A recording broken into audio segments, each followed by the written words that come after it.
Fala galera, eu sou André Garcia, o autor do Liberimp. Estou aqui nesse vídeo, nessa série de vídeos para falar sobre o livro.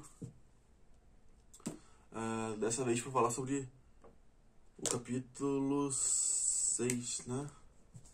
É só isso? Parece que eu começo esses vídeos falando mais coisas, não?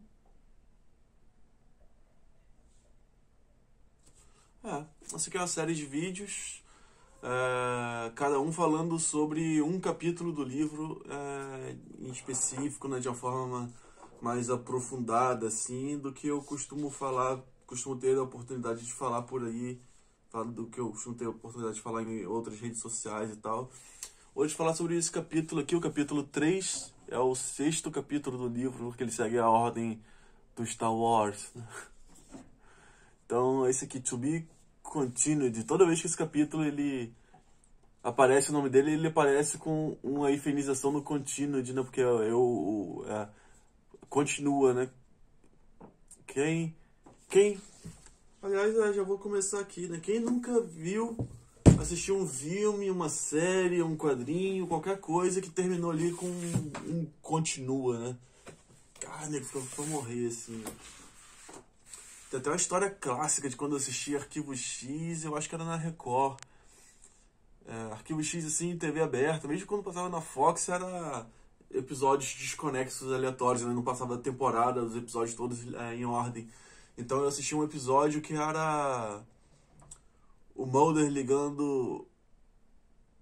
Eu não lembro como é que era, mas era... O Mulder ligava pra Scully que ele estava escondido no apartamento, assim, que eles estavam envolvidos com alguma conspiração sinistra, como sempre.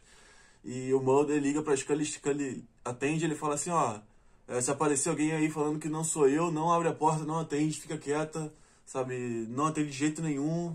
E ela fica assim, que é isso? Que ele tá nervoso, né? Ela fica assim, pô, como assim, que é isso?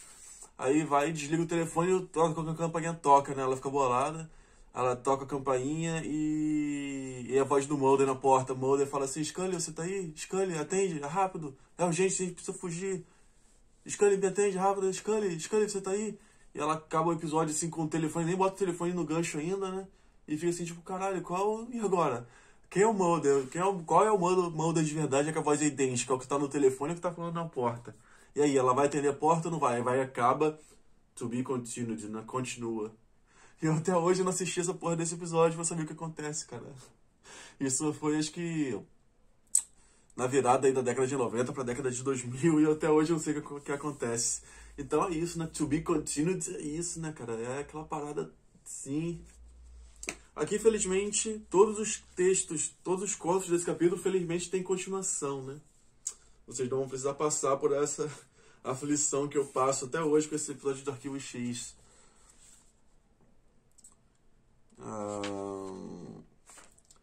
Mas para falar sobre esse capítulo eu preciso fazer um retrospecto aí, né? Falar um pouco sobre os anteriores, porque esse livro tem isso, né? Um capítulo é meio que uma reação ao capítulo anterior ou aos capítulos anteriores. E esse capítulo aqui, né, teve... deixa eu achar aqui. O segundo capítulo, autor, surgiu essa ideia de escrever capítulos que seguem conceitos, né, e cada conto ter um conceito.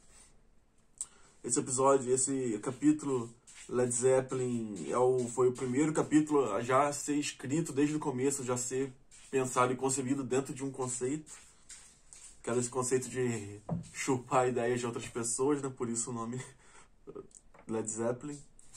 Depois veio esse quarto capítulo, From Eu, quarto conto, o episódio 1, From Eu, que foi um capítulo ali que assim, cada conceito desse, na verdade, ele era uma restrição criativa a ser superada, né? Me exigia um esforço para superar aquilo criativamente, narrativamente.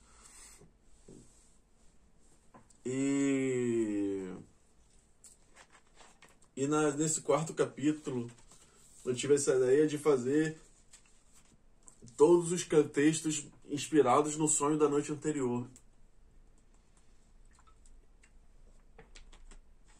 que foi uma ideia assim, da qual me arrependi em pouquíssimo tempo, porque contar com sonhos é foda. Contar com que você vai sonhar é foda. Contar que você vai conseguir lembrar, reter alguma coisa dos sonhos é foda. Contar com que você vai conseguir retirar algo dos sonhos que vai prestar para você poder escrever um conto em cima é foda também. É tudo foda.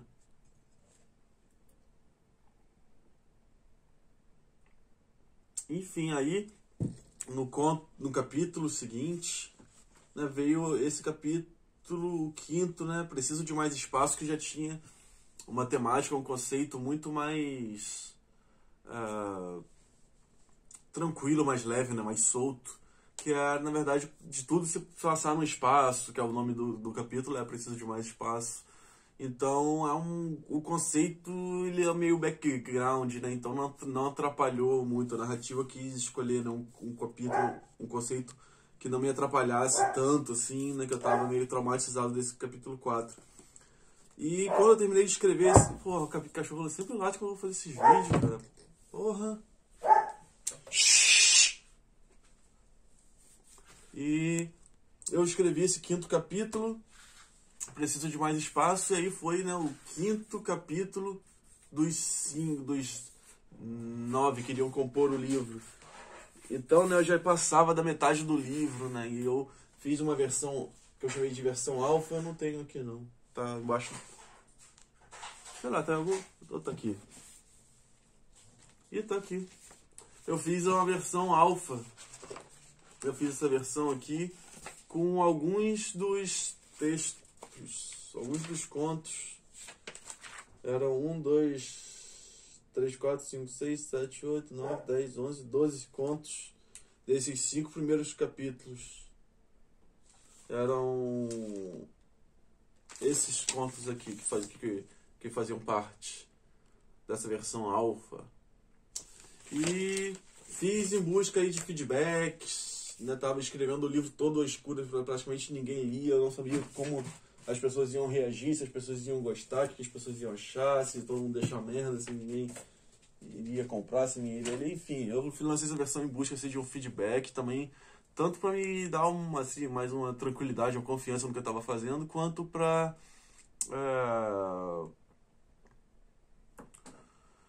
empregar esse feedback também nos capítulos vindouros, né, nos contos que ainda estavam por vir. E acabou que não, praticamente ninguém leu, e quem leu, das poucas pessoas que leram, praticamente nenhuma deu feedback, alguma coisa útil. Então não serviu para isso e teve um efeito colateral grave, que foi eu, né, depois de lançar essa versão alfa, que eu tive que, né, fazer uma diagramaçãozinha, tive que dar uma revisadinha. Acabou sendo, de certa forma, uma publicação, embora uma publicação totalmente informal, né, só ir na loja, na gráfica ali, na copiadora, pedir para encadernar, mas ainda assim uma publicação, né? Eu voltei, depois disso eu voltei para agora eu vou continuar escrevendo o livro. Só que aí dentro de mim eu sentia como se o livro já tivesse sido concluído, já tivesse finalizado, já tivesse publicado, e foi muito difícil fazer essa alquimia interna assim para mudar, né, mudar emoções é difícil, né? Então tive que passar um tempo, fazer um trabalho de me esforçar para conseguir voltar à ativa, criativamente, voltar a pensar em histórias, voltar a conseguir escrever e tal. Isso aí me deu um trabalho, isso aí me ferrou. E aí eu tive essa ideia, né, de fazer esse capítulo, esse conceito de histórias com continuação, mas brincando com isso, porque nem todas as histórias ali são... Quando você pensa em continuação, você pensa em continuação narrativa, né? Assim, a primeira história vai acabar com alguém abrindo a porta, né? Toca a campainha, alguém abre a porta, acaba a história. A história seguinte, que a gente imagina que vai ser com a pessoa que tocou a campainha entrando. Mas, assim, as continuações aqui nem sempre são continuações, assim. Às vezes são continuações, às vezes é um... Porra... Às vezes é uma parte da primeira história que também está presente na segunda, e com isso ela acaba se tornando uma espécie de continuação também. Barulhos, né? Se vocês ficarem ouvindo barulhos aí, não se importem não, porque, porra, o que mais tem nessa porra dessa casa aqui é barulho, cara. E é isso, né? Eu falei, né, do título, né? O próprio título, ele já é o continua, né? To be continued. E o continued, toda vez que ele aparece assim, né? Com essa infinização. Isso surgiu na primeira diagramação que eu fiz do livro, que foi a tentativa de diagramar no Word. Acabou ficando assim por falta de espaço. Mas eu achei legal, eu achei legal. E quando eu diagramei de novo tudo do zero no InDesign, eu mantive isso. Eu resolvi manter isso. E tanto que... Ah, isso eu não vou mostrar agora não. Então vamos lá, né? Vamos ver, dar uma olhada aqui nos 247, nos capítulos, né, nos textos. Oh, abri, a segunda página que eu abri já foi, ó. Aqui, por exemplo, aqui também, to be continued, aqui caberia. Tanto lá no índice também caberia o continued numa linha só, mas aí o continuado não seria continuado, né? Eu quis continuar o continuado.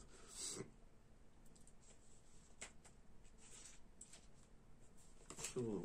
com sede.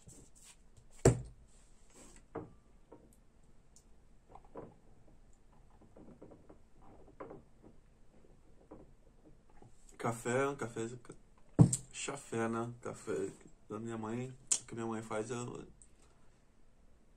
acho que tecnicamente é mais adequadamente classificado como chafé.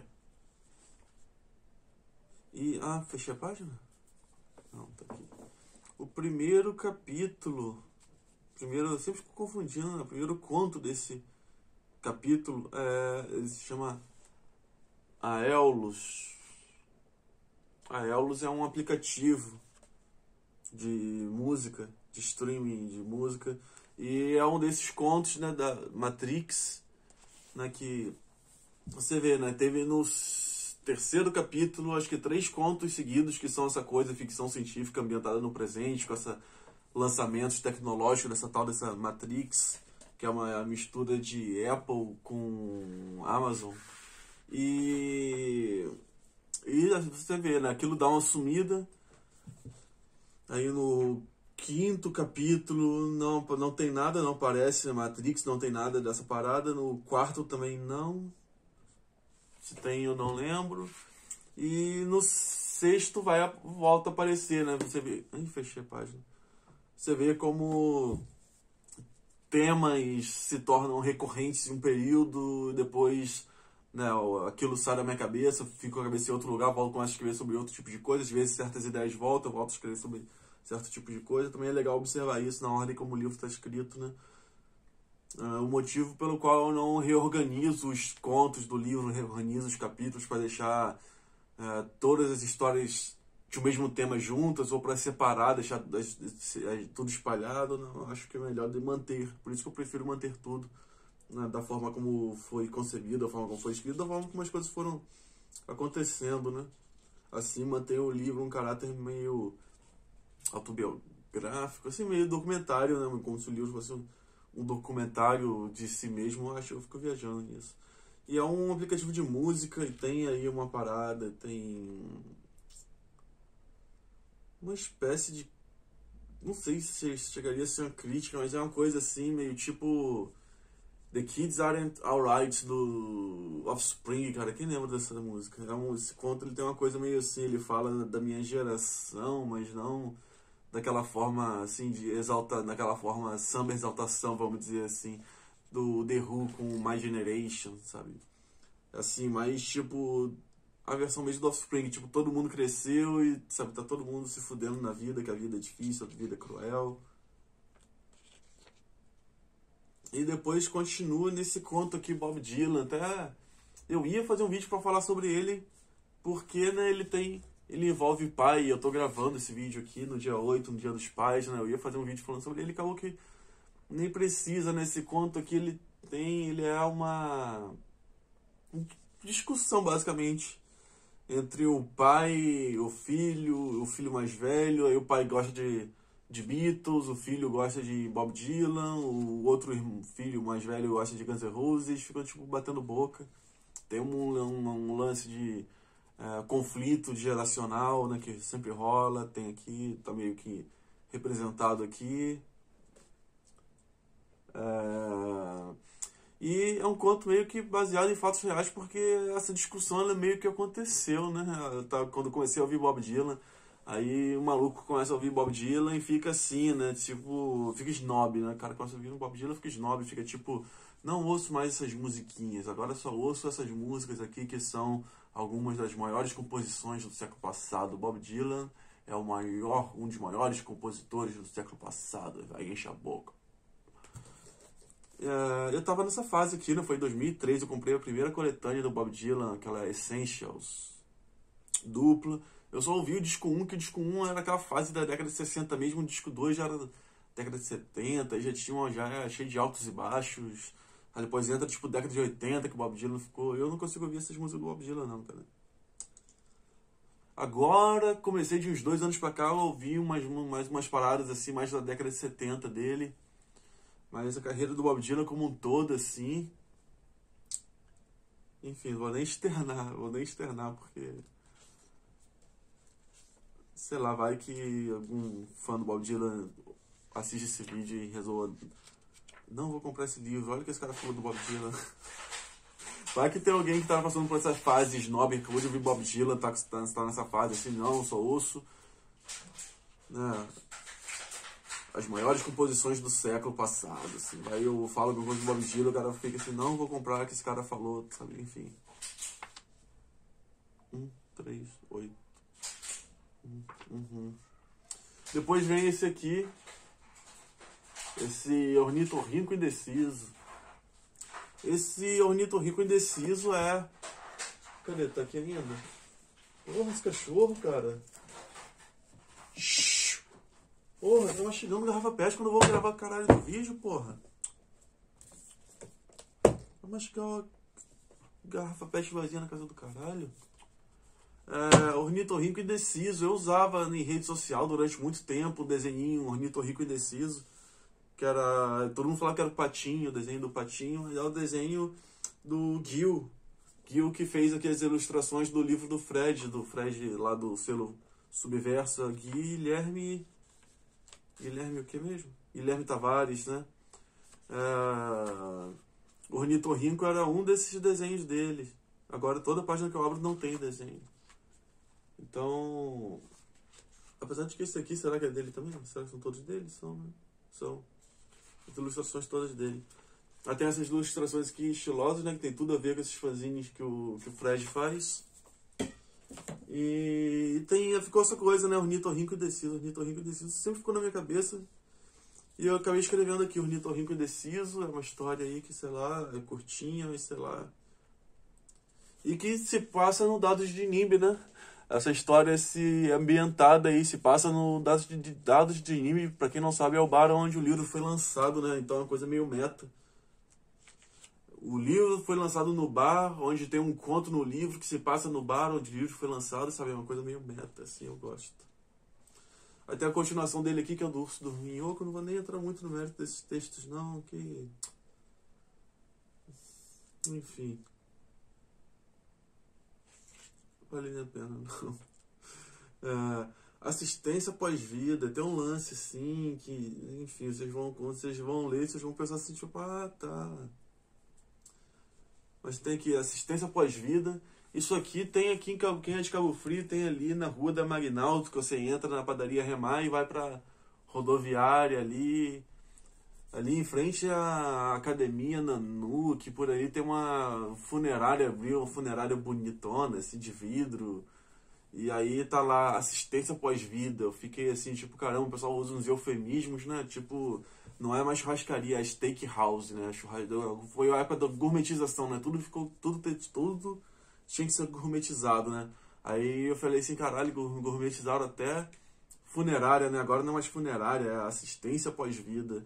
Aí eu fiquei assim, pô, assistência pós-vida tinha que ser do além, né? O cara morrer, pega o telefone no além, sabe?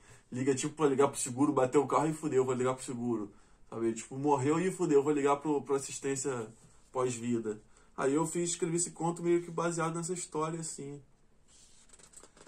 E tem essa, depois da continuação dele, essa história dos fantasminhas, que tem um videozinho que eu postei no Facebook, mas ninguém assistiu. É um videozinho, uma musiquinha, é um cara que eu sigo no Twitter, acho que é em inglês dele.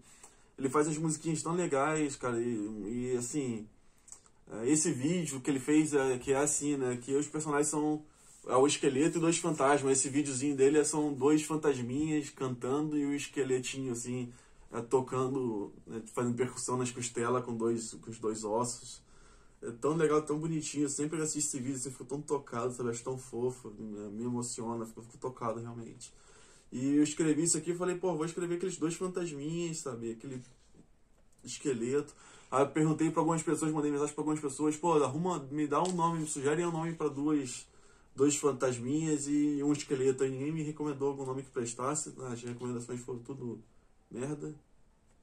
Inclusive do Aleph, não sei se o Aleph vai estar assistindo isso, mas Aleph, ele sabe que as recomendações que ele me deu se foram merda. Desse conto, pelo menos. Aí depois vem esse texto aqui, 2000, que é uma coisa também dessa parada do conflito de geração, também fala de conflito de geração. E continua, né, o conto continua e continua o conflito de gerações em 2040, né? Também tem a ver com essa coisa assim de como conflito de geração mais voltado para um lance de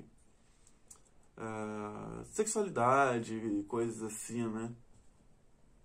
A voz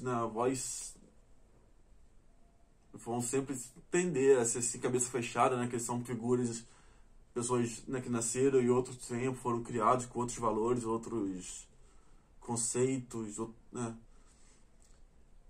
E aí tem essa coisa que eu fiquei pensando, assim, resolvi colocar essa ideia no livro, que assim, aí a pessoa quando a pessoa que é jovem, assim, se torna avô, aí as coisas que é normal pra ele vai definir como normal, e as coisas da nova geração ele vai achar tão absurdo quanto o avô dele achou absurdo quando ele fazia jovem o que ele hoje considera normal. Deu pra entender como, né, a evolução das famílias, eu vejo muito a evolução das famílias evoluindo assim, sabe? É difícil desconstruir tudo na nosso conceito, nossa mente, assim, acaba que a evolução, o progresso vai se dando mais no suceder de gerações, né? Porque a gente tem dificuldade, né, para absorver valores novos, diferentes e realmente ter um progresso, assim. Então, é disso que esse conto fala, esses dois contos falam. Depois vem aqui o conto do Marolinha, que é o conto da Liga de Heróis de Juventude Brasileira, que é esse aqui.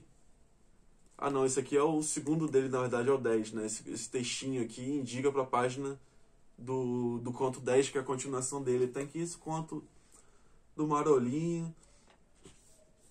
É um conto, na verdade, da Liga de Heróis de Juventude Brasileira. Quem lembra da Liga de Heróis de Juventude Brasileira? Não tenho aqui em mãos, não. Mas é o que eu escrevi em 2007, 2008. Eu trabalhava na Fiat na época. E tinha o cara que era meu melhor amigo, assim, o Fred Menezes, psicólogo, tá? Mora agora na Bahia, Alcobaça. Não sei se ele vai assistir esse vídeo, mas um abraço, caso ele assista. E ele lia, né? Ele era um cara assim que lia enquanto eu escrevia, assim. E um dia, gente, eu trabalhava na Fiat de Cabo Frio e Araruama, né? E aí foi na Fiat de Araruama, naquele pátio da oficina da concessionária, no começo de expediente, assim, tipo 8h15, 8h30 da manhã, que ele já estava começando a escrever Liga de Heróis de Juventude Brasileira, mas ele já tinha começando a escrever o segundo conto, já tinha lido o primeiro, né? E ele falou assim, pô, você deveria escrever um herói assim, assim, assim, que tem um herói, um ajudante, que o ajudante ele é assim, assim, assim, aí sempre acontece tal coisa com o personagem. Eu falei assim,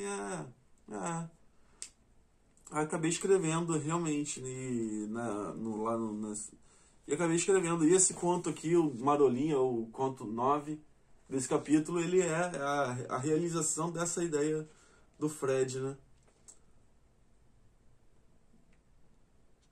Eu fiz um vídeo há pouco falando sobre um texto, um conto desse livro, que ele é uma coautoria com meu pai, porque era um argumento do meu pai que eu escrevi anos depois, que ele sempre falava que ia um dia escrever uma história assim, um dia ele ia fazer um filme, sabe, alguma coisa, uma história que ele tinha na cabeça. Nunca, né, escreveu nem nada assim, meu pai não era escritor, meu pai era advogado. E eu falei nesse vídeo que aquele texto era a única coautoria do livro, assim, mas isso aqui até poderia se considerar também, né, uma coautoria, assim, né, um argumento do personagem ali foi do Fred, escrever a história e tal. Eu gosto muito da forma, assim, eu não vou dar spoiler, né, mas tem esses gemidos, assim, que eu coloquei o personagem falando, gemendo enquanto fala, tipo, assim, sabe, tipo... Cavaleiro do Zodíaco, quando dá porrada no C, ele vai cair, bate na pilastra, assim, quebra a pilastra, depois ele levanta, assim, tipo, vocês subestimam o Cavaleiro de Atena, sabe? Aí eu coloquei esses gemidinhos, assim, sobrescrito, assim, legal, achei legal, gostei disso. Nunca vi isso em livro nenhum, então, sabe, quando eu tinha esse tipo de ideia, que eu nunca tinha visto em livro nenhum, eu ficava assim, tipo, vou usar essa ideia, que legal, vou usar essa ideia. E continuo aqui no conto do Capitão Marola, que o Capitão Marola é o herói, Marolinha é o ajudante, e aqui no textinho, aqui na capa do livro de segurança, fala do Major Marola, que é o pai dele, né, o pai do Capitão Marola.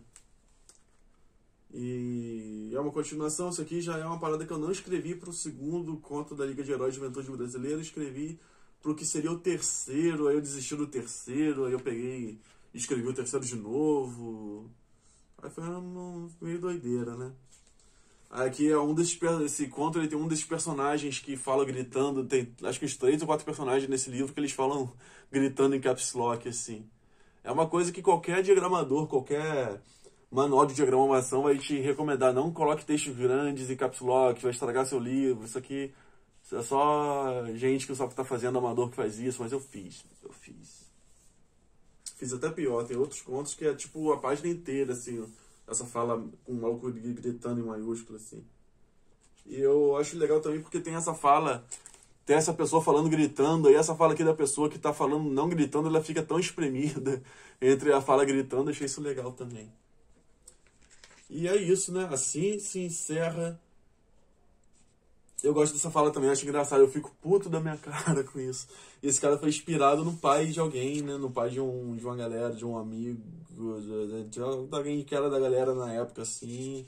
Mas eu não posso falar dele, né? É 100% segredo. É 100% segredo. Toda hora eu fico assim, né? Aí o pessoal de televisão odeia quando fica, cara. Enfim. Aí esse foi o sexto capítulo do livro. O To Be Continued. Então assista aí o próximo vídeo falando sobre outro capítulo. E é isso. Nos vemos aí em muito breve. E assistam. É isso aí, né? Assista aqui leia o livro, né? Como dizia Tim Maia, assista os vídeos e encaixe o conteúdo interaja com o conteúdo desses vídeos com a sua leitura da forma que você bem preferir. Existem 1001 formas de se ler o Liberimp. Invente uma. E é isso aí.